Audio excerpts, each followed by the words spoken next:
जय जिजाऊ, जय शिवराय, जय शंभूराजे. धनराज बिरादर ऑफिशियल या यूट्यूब चॅनलमध्ये आपलं मनापासून स्वागत आहे. जेवळीमध्ये शिबिराला सुरुवात. तरी आजच्या कार्यक्रमासाठी अध्यक्ष म्हणून आपले लोहारा तहसीलचे नायब तहसीलदार श्री मोरे सरांना मी अशी विनंती करतो की त्यांनी आपलं अध्यक्षस्थान भूषवावं. तसेच आजच्या कार्यक्रमाला प्रमुख पाहुणे म्हणून लागलेले आपल्या जेवढे उपसरपंच बसवराज कारखाडी साहेब यांनाही मी अशी विनंती करतो की त्यांनी आपलं स्थान भूषवावं. तसेच संजय गांधी विभागाचे पेशकार साहेब पटेल साहेब यांना मी अशी विनंती करतो की त्यांनी आपलं स्थान भूषवावं व या विभागाचे मंडळ अधिकारी श्री शिंदे सर यांनाही मी अशी विनंती करतो की त्यांनी आपलं स्थान भूषवावं. आता या कार्यक्रमांतर्गत आपण एक छोटासा सत्कार समारंभाचा एक कार्यक्रम घेणार आहोत.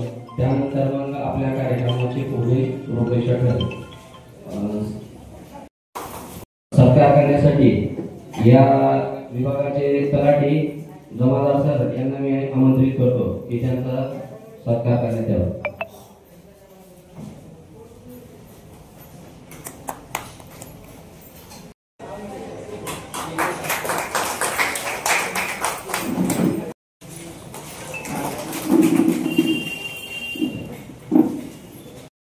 एकाच ठिकाणी तुमच्या ज्या काही समस्या असतील विविध त्या सर्व समस्या आम्ही सोडवण्यासाठी तहसील कार्यालयामार्फत तसेच जेवढी मंडळ विभागामार्फत हा कार्यक्रम आयोजित करण्यात आलेला आहे.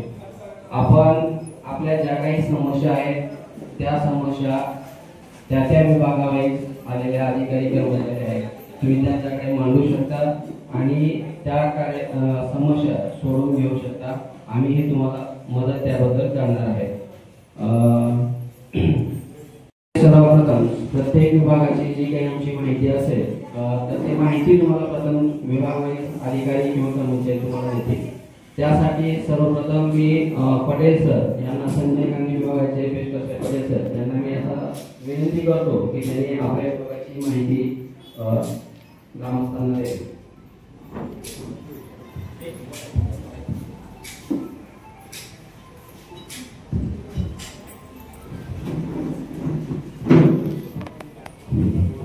नमस्कार. प्रथमतः मी सर्वांचे तहसील कार्यालय लोहारातर्फे आपले सत्वसुमनाने स्वागत करतो. आणि आज आपण मंडळ विभाग जेवढी अंतर्गत छत्रपती शिवाजी महाराजांचं समाधान शिबिराचे आयोजन केलेलं आहे. त्या अनुषंगाने आपल्याला एकाच छत्राखाली विविध प्रकारच्या योजनेचा लाभ मिळावा म्हणून हे आयोजन करण्यात आले आहे. तरी त्यांनी आपण सर्वांनी त्याचा लाभ घ्यावा. सुरुवातीला मी तुम्हाला संजय गांधी विभागात एकूण किती योजना कार्यरत आहेत आणि त्याच्या अटी व शर्ती यावर मी तुम्हाला माहिती देतो. संजय गांधी विभागात एकूण 6 योजना कार्यरत आहेत. आपण फक्त एकच म्हणतो की संजय गांधी निराधार पगार, तसं नाही. तर 6 योजनांच्या विविध अटी व शर्ती आहेत. पहिला सांगतो मी तुम्हाला संजय गांधी निराधार अनुदान योजना, ज्यामध्ये आपल्या लोहारा तालुक्याची एकूण 2188 लाभार्थी आहेत. त्यापैकी जानेवारीपासून जे शासनानं महाडीबीटी मार्फत अनुदान वाटप करायचं धोरण निश्चित केले आहे. त्या अनुषंगाने 1925 लाभार्थ्यांचं नोंदणी झालेली आहे व 263 लाभार्थी हे नोंदणी अभावी शिल्लक आहेत. दुसरी योजना आहे श्रावणबाळ सेवा राज्य निवृत्ती योजना, ज्याचं वय वर्ष 65च्या पुढे आणि डीआरडी नाव नाही पण 21,000 वर्षाचं उत्पन्न आहे अशा लोकांची ती योजना आहे. त्याची एकूण लाभार्थी आहेत 2811. महाडीबीटी मध्ये नोंद झालेले 2175. तिसरी योजना आहे इंदिरा गांधी राष्ट्रीय वृद्धापकाळ कार्ड, ज्याचे की सर्वात जास्त लाभार्थी महाडीबीटी मध्ये नोंदणी न झाल्याने त्यांचे अनुदान सध्या बंद आहे जानेवारीपासून. ते लाभार्थीची अटी आहेत 65 वर्ष पुढचं वय आणि डीआरडी दारिद्र्य रेषेखाली नाव असणे आवश्यक आहे. पाचवी योजना आहे आपली इंदिरा गांधी राष्ट्रीय विधवा निवृत्ती वेतन, ज्याचं डीआरडी नाव आहे आणि वय वर्ष 45च्या पुढे आहे. त्याला इंदिरा गांधी राष्ट्रीय विधवा योजनेचा लाभ घेता येते. आणि 5वी योजना आहे इंदिरा गांधी राष्ट्रीय आपण, जसं 80% पेक्षा पुढे अपंगत्व प्रमाणपत्र आहे आणि गांधी अजून एक नाव आहे. तर इंदिरा गांधी राष्ट्रीय अपंग योजनेचा लाभ घेता येतो. आणि 6वी योजना आहे राष्ट्रीय कुटुंब लाभ, जे की कुटुंब प्रमुख जर मयत झाला आणि त्या कुटुंब प्रमुखाचं DRD मध्ये नाव असेल तर 20,000 रुपये एक रकमी अनुदान शासनातर्फे दिला जातो. ही संजय गांधीचे लाभ पण दिला जातो. अशा प्रकारे विविध योजना राबवल्या जातात. आता आपल्याकडे बरेच प्रकार एकच अडचण आहे की 1 जानेवारीपासून आपल्या काही लाभार्थ्यांच्या पगारी बंद आहे. तर त्याच्याबद्दल मी तुम्हाला तुमचा जो गैरसमज झालेले ते सध्या दूर करण्याचा मला प्रमाणित करण्याचा होतो. सुरुवातीला जे लाभार्थी आहे किंवा त्या लाभार्थ्याच्या घरामध्ये एखादा संज्ञान व्यक्ती असेल, नाप असेल, मुलगा असेल, नाव असेल, तरी त्या लाभार्थ्याचा अगोदर आधार अपडेट करणं आवश्यक आहे. कारण हे पैसे पूर्ण शासनामार्फत त्याच्या आधार कार्डाच्या अनुषंगाने पैसे लावणार आहे. आधार अपडेट करायचा आहे, त्या आधारला मोबाईल नंबर लिंक करायचा आहे आणि मग तो आधार अपडेट केलेली पावती आम्हाला आणि पासबुकचं जरा समजल्यानंतर इथे नोंद होणार. एक OTP येणार तुम्हाला 6 पिढी ते की त्या वयस्कर लोकांना सांगता येत नाही. त्यांच्या कुटुंबाच्या लोकांची जिम्मेदारी आहे. तर ते 6 पिढी OTP गेल्यानंतर तो लाभार्थी योजनेला कंटिन्यू पात्र राहील. एकदा अनुदान चालू झाले की नंतर त्याला नोंद नाही पैसे. तर तेव्हा आता मी तुम्हाला विनंती करतो की ज्यांचं आधार कार्डाला मोबाईल नंबर लिंक आहे आणि आधार अपडेट आहे अशा लोकांनी हे कार्यक्रम झाल्यानंतर ज्या बाजूला पुरुष राहतील या बाजूला त्यांचे डॉक्युमेंट जमा करून घ्यावे. आणि आताच्या आता सगळे गोष्टी असतो तर सगळे रजिस्ट्रेशन सुद्धा करून टाकतो. एवढं करून त्याच्या माहिती दिली, तुम्हाला बोलण्याची संधी दिली. आयोजनाचे ते मनापासून धन्यवाद.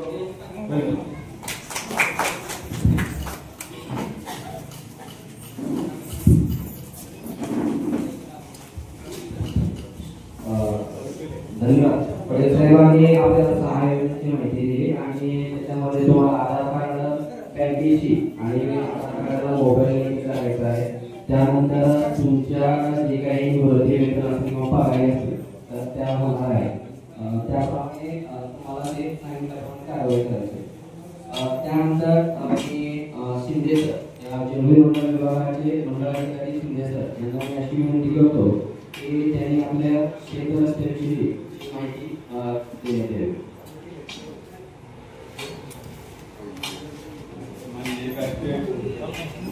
सर्व गावामध्ये नागरिक महिला मुली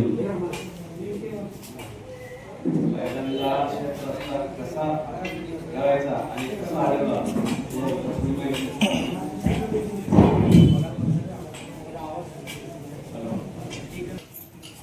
आणि शेत रस्ता ज्याला लागायचा आहे त्याने अगोदर प्रथमतः तहसीलमध्ये अर्ज करायचा. नवीन शेत रस्ता करायचा असेल तर अर्ज करायचा. त्या अर्जानुसार तहसील कार्यालयामधून मंडळाधिकाऱ्याकडे अर्ज येतो. मंडळाधिकाऱ्याने स्थानिक चौकशी करून तहसील कार्यालयामध्ये दाखल केल्यानंतर त्याची सुनावणी होईल. सुनावणी होऊन कळ पाहणी नायब तहसीलदार किंवा तहसीलदार साहेब येऊन पाहणी करतील. त्याच्यानंतर निर्णय ठेवतील किंवा निर्णय देतील. त्याच्यानुसार मंडळाधिकारी नंतर खुला करून देणार शेत रस्ता. तहसीलदार साहेबांनी किंवा नायब तहसीलदार साहेबांनी जेवढा शेत रस्ता खुला करून दिला उल्लेख केलेला आहे निर्णयामध्ये त्याप्रमाणे खुला होईल. आणि नकाशामध्ये जे 2 पेशाचा शेत रस्ता आहे ते 16 फूट आहे आणि शिव रस्ता आहे ते 33 फुटाची साठ आहे शिव रस्ता. आणि जी नकाशामध्ये एकच रेष आहे, एक टिकटिक आहे किंवा डॉट आहे ते रस्ता 8.8 फुटाचा रस्ता 8.5. ह्याप्रमाणे लोकांना प्रथमतः अर्ज करावा लागेल. अर्ज करूनच पुढची पुष्टी करण्यात येईल. मला शेत रस्त्याबद्दल बोलण्याची संधी दिली त्यावर आहोत.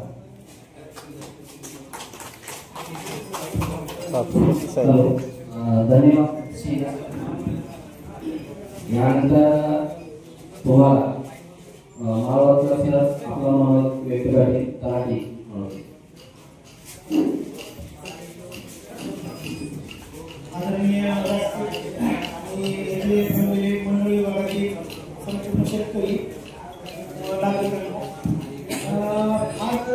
विभागामध्ये छत्रपती शिवाजी महाराजांचं समाधान शिबिर आयोजित करण्यात आलं आहे. सदर योजना ही महाराष्ट्र शासन यांच्या मार्फत राबवली जात आहे. या शिबिराकरता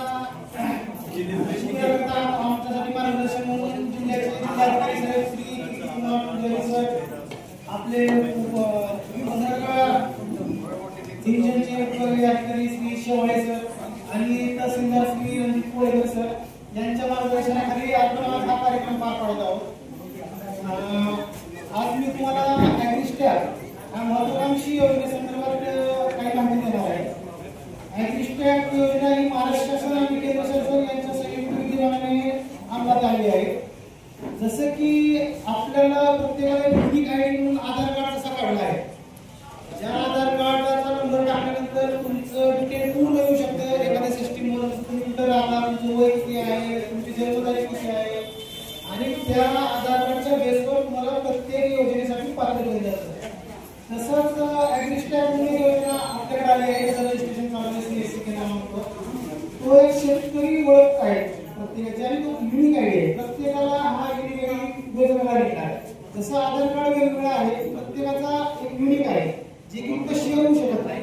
सेम अख्ख्या भारतात 2 आधार कार्डची व्यक्ती एका ठिकाणी राहू शकत नाही.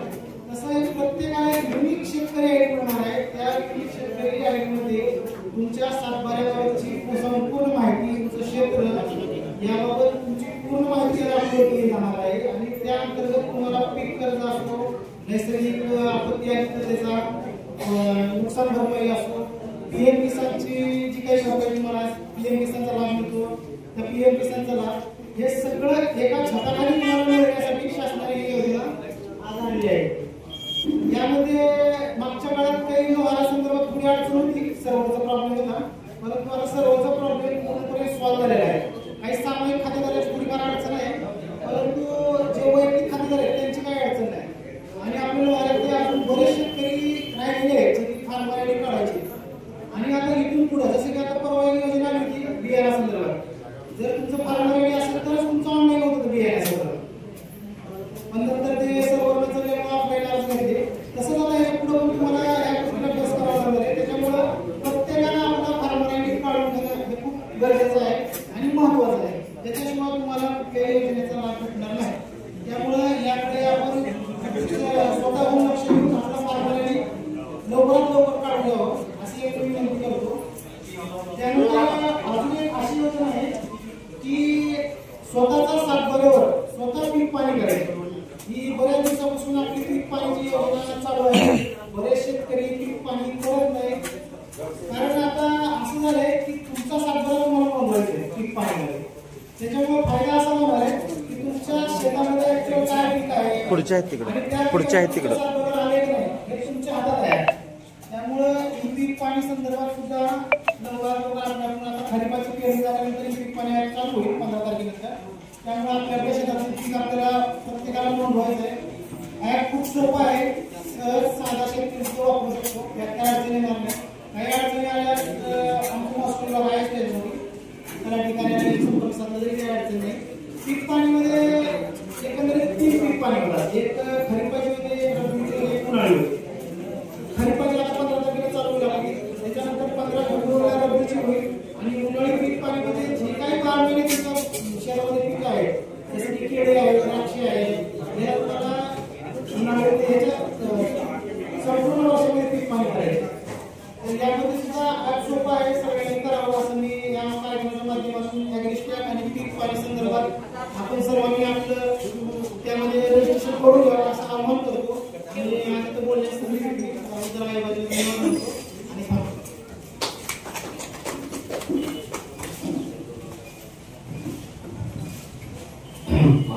आणि तुम्हाला आपल्या शेतीविषयीच्या ज्या काही संकल्पना असतील किंवा काही समस्या आहेत तर तुम्हाला त्यांच्याकडे मांडायचे, तसं आपलं करायचे. त्यानंतर विविध पुरवठा विभागासंबंधितही म्हणजे जर सर्वांच्या विभागाचा प्रश्न जर भेटला तर पुरवठा विभागाशी संबंधित आहे. तर त्याबाबतची माहिती स्वतः गोळे म्हणून मी तुम्हाला देणार आहे. पुरवठा विभागामार्फत म्हणजे शिलाफलकाचं वितरण केलं जातं किंवा नाव कमी करणे, नाव वाढवणे किंवा नाव समावेश करणे, त्यानंतर दुय्यम शिलाफलकांचं वितरण आहे. तुमच्या शिधापत्रिकेवर कुठले बदल असतील तर नमुना 14 अंतर्गत शिधापत्रिकेवर सर्व बदल केले जातात.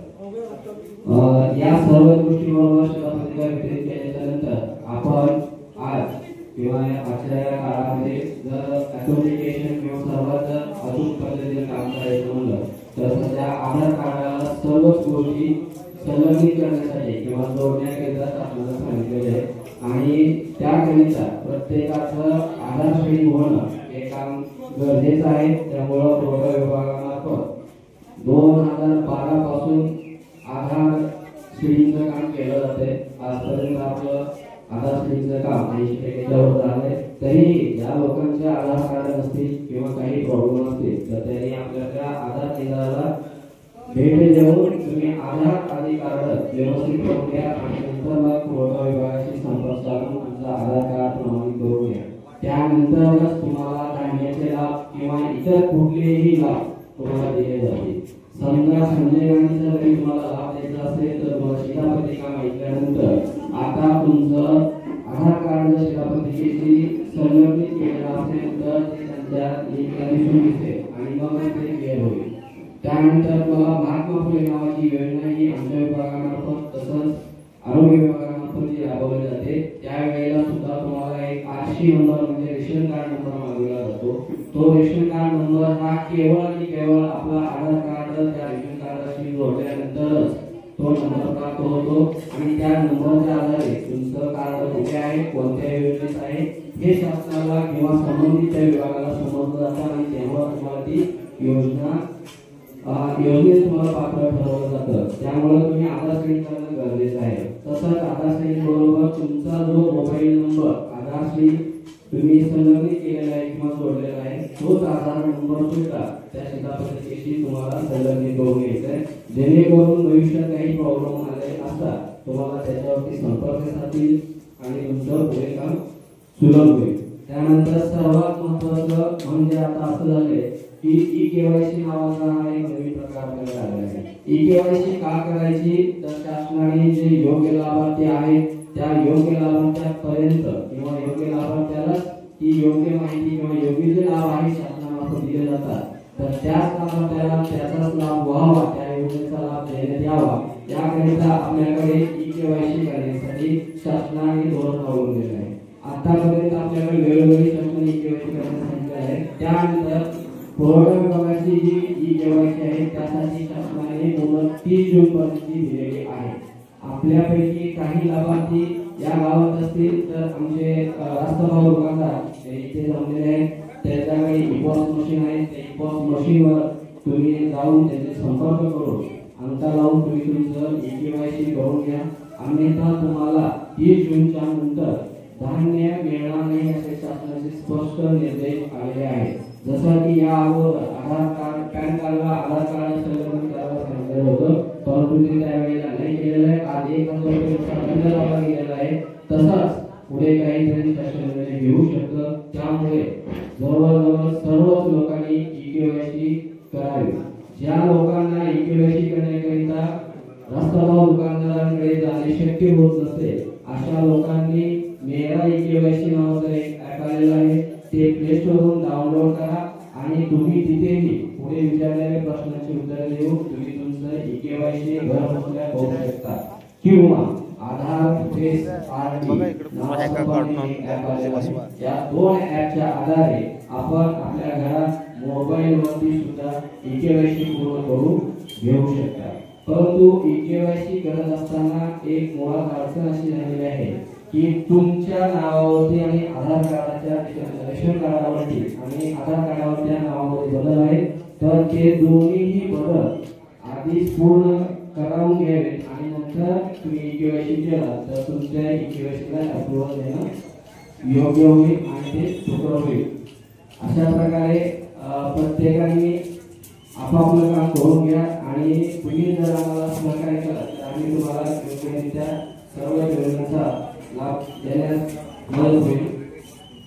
आणि त्यांची ई-केवायसी करायची असेल तर आमचे दुकानदार इथे उपस्थित आहेत. जे पुरवठ्याची काही कामं असतील पाठीमागे टेबल लावलेला आहे.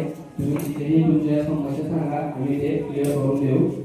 त्यानंतर आजच्या कार्यक्रमाचे अध्यक्ष म्हणून श्री मोरे सरांना मी आपलं मनोगत व्यक्त करण्यास आमंत्रित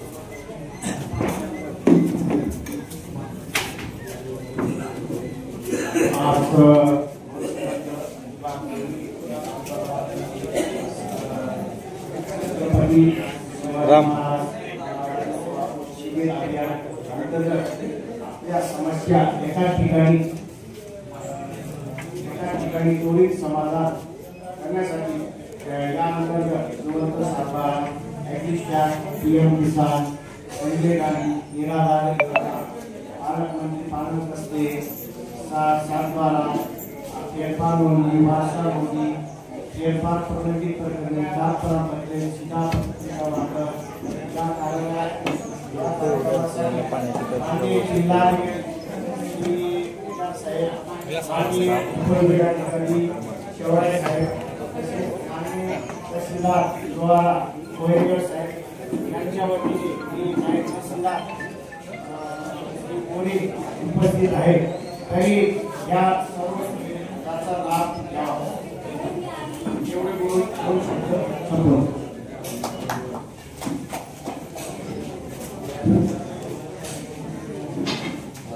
यानंतर श्रीमती जाधव मॅडम आणि नाशिक जातो तिथे आपलं या कार्यक्रमात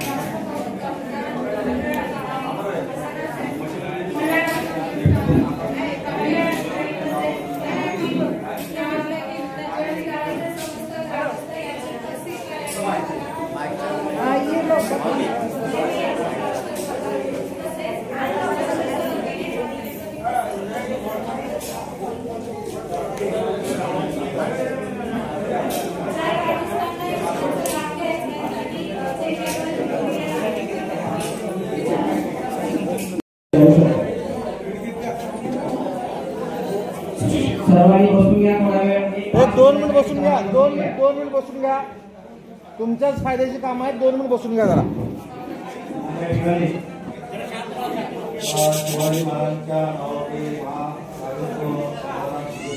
ठिकाणी या जोडीचा ग्रामस्थ म्हणून माझ्या काही अडचणी आहेत.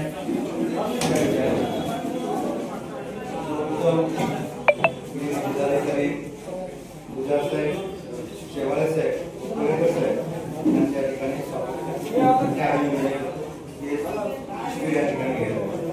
त्यांच्या सर्वांचे वतीने गोरे साहेब त्या ठिकाणी त्यांच्याही त्या ठिकाणी आभारी मानतो. स्वागत आहे सर. आपण विभागाला त्या ठिकाणी बोलण्याची संधी दिला आणि सांगितलं त्या ठिकाणी काय काय कार्यक्रम होणार आहे, काय काय आपण केला. हे जे शिबिर आहे ते फक्त 10 वाजल्यापासून 4 वाजल्यापासून घेणार आणि विभागवार तुम्ही घेणार. त्या समस्या तुम्ही त्या ठिकाणी सोडवणार. परंतु मला असं सांगायचं की संजय निराधारसाठीचं जे आपण त्या ठिकाणी पेटी उघडली त्या ठिकाणी एकूण किती लाभार्थी सांगितलं किंवा 200 आहेत, 500 आहेत. परंतु एक लाभार्थी कमीत कमी 5 ते 10 वेळा तुमच्याकडे काढत होते आणि आजपर्यंत सुद्धा त्याची पूर्तता झाली. आम्ही सातत्यानं त्या ठिकाणी येऊन विचारपूस करत आहोत, विचारत आहोत. ते सांगतात की तुमचे पगार गेलेले आहेत, झालेले केवायसी झालेले नाही. परंतु नेमकं काय हे आम्हाला कळत नाही. आज हे शिबिर जर यशस्वी करायचं असेल तर आपण वेळ द्यावा. तो 4 वाजेपर्यंतच न राहता लाभार्थी आणले त्याचं समाधान आणि ते समाधानच बहुतेक नाव आहे आणि समाधान नाव असल्यामुळं समाधान होणं फार म्हणून त्यांचं समाधान होणं फार गरजेचं. आजच त्यांना सांगावं की कशा पद्धतीनं का होत नाही आणि काय तुम्हाला पाहिजे. पण तुम्ही लिहून देताना होतच नाही. आज हे 2 कमीत कमी 6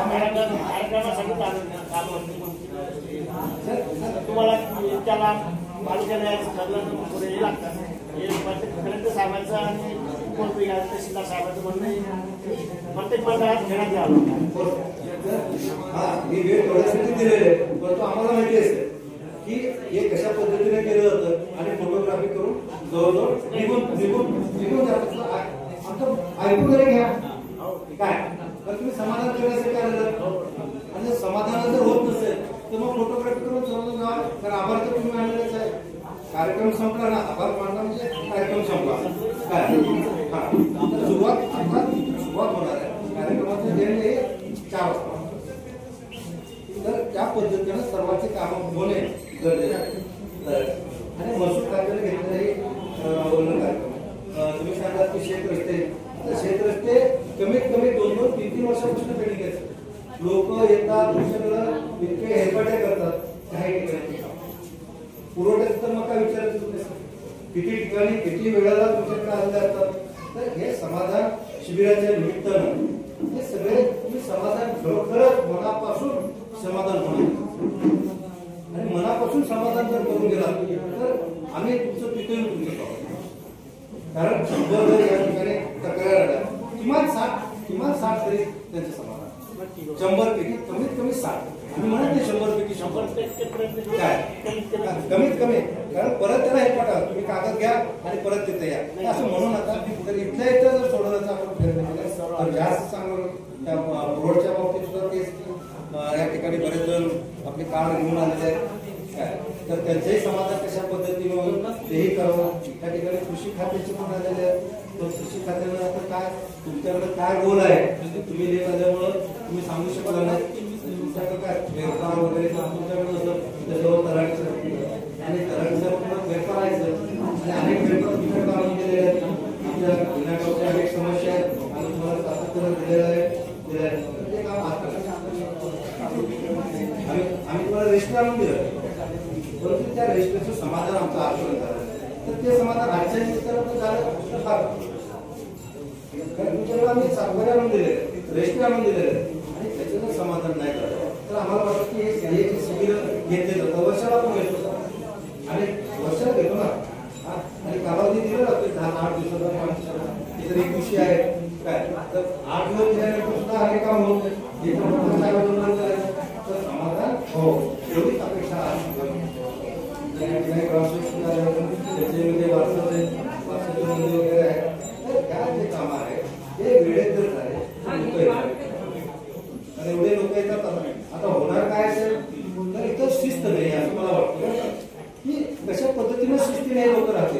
कारण गर्दी करणं टेबलवर आणि कोणाचंही काम नको. कारण लोकांना अजूनही कळत नाही.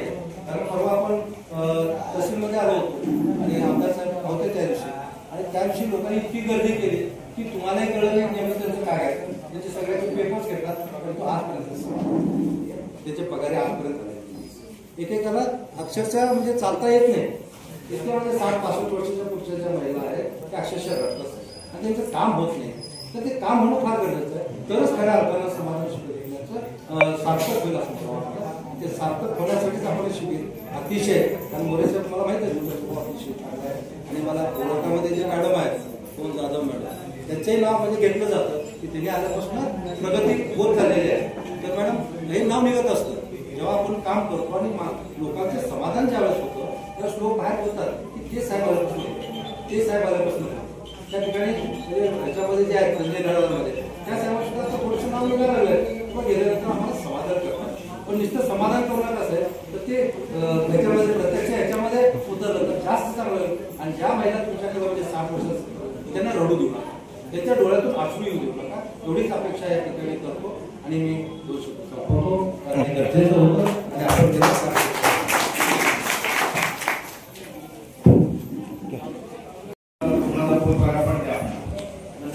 आमच्याकडे आलेला ज्या शेतकऱ्यांची पगारी बंद पडलेली आहे. बंद पडण्यामध्ये काही कोणते काम त्याच्यामध्ये खातं लिंक झालं किंवा कोणाची केवायसी राहिलेली आहे किंवा कोणाची लँड शेडिंग राहिलेलं आहे. तर अशा शेतकऱ्यांनी आधार कार्ड घ्या चेक करू इनॅक्टिव्ह झाला असतं त्यांना मी पुढची सांगतो मी कोणते डॉक्युमेंट द्यायचे. त्यानंतर ही केवायसी राहिली तर आपण ती केवायसी माहिती करून घेऊ शकतो. आणि लँड शेडिंग जर असेल तरी मग ते तहसीलमार्फत आपण करून घेऊ शकतो. तर ती आता आहे ज्या कोणाची पगार बंद पडलेली आहे असं वाटत असेल त्यांचं आधार कार्ड माझ्याकडे आणून द्या. धन्यवाद.